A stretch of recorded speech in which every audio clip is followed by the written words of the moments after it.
জলদাপাড়া জাতীয় উদ্যানে বাড়ল গন্ডারের সংখ্যা। অসমের কাজিরাঙ্গার পর দেশের দ্বিতীয় বৃহত্তম গন্ডারের আবাসস্থল হয়ে উঠল এই জলদাপাড়া। বনকর্মীদের অপ্রতুলতা সত্ত্বেও এই গন্ডারের সংখ্যা বৃদ্ধি। খুশি হলেও সতর্ক থাকার পরামর্শ দিচ্ছেন বিশেষজ্ঞরা। অসমের কাজিরাঙ্গা আর এ রাজ্যে জলদাপাড়া, এই দুই জাতীয় উদ্যানেই আছে এক শৃঙ্গ গন্ডার। এবার জলদাপাড়ায় বাড়ল গন্ডারের সংখ্যা।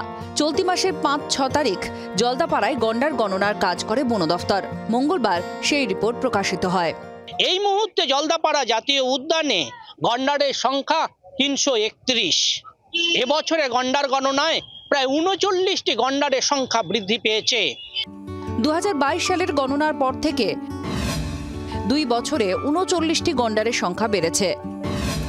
2022-এ জলদাপাড়ায় গন্ডার ছিল 292টি, আর এখন জলদাপাড়ায় গন্ডারের সংখ্যা বেড়ে হয়েছে 331। জলদাপাড়াতে পুরো ভারতবর্ষের মধ্যে সেকেন্ড স্থান রয়েছে, সেকেন্ড হাইয়েস্ট পপুলেশন আছে। তার জন্য it's a important tourism magnet. Lakh lakh লোক গরুমারা এবং জলদাপাড়াতে ঢুকে প্রতি বছর, আর অনেক লোক লাইভলিহুড পায়। তো আমরা যেহেতু দেখেছি লাস্ট 4 ইয়ার্সে কোনো এখানে পোচিং এর ইনসিডেন্ট নাই। আমাদের হ্যাবিটেট ম্যানেজমেন্ট খুব ভালো হচ্ছে। This shows government's commitment towards conservation. তার জন্যই আজকে এখানে পপুলেশন বেড়েছে। উত্তরবঙ্গের জঙ্গলে একশৃঙ্গ গন্ডারের সংখ্যা বৃদ্ধি হওয়ায় খুশি বিশেষজ্ঞরা। বনকর্মীর অপ্রতুলতা সত্ত্বেও যে দুটো জাতীয় উদ্যানে আমাদের গন্ডারের সংখ্যা বৃদ্ধি পেয়েছে,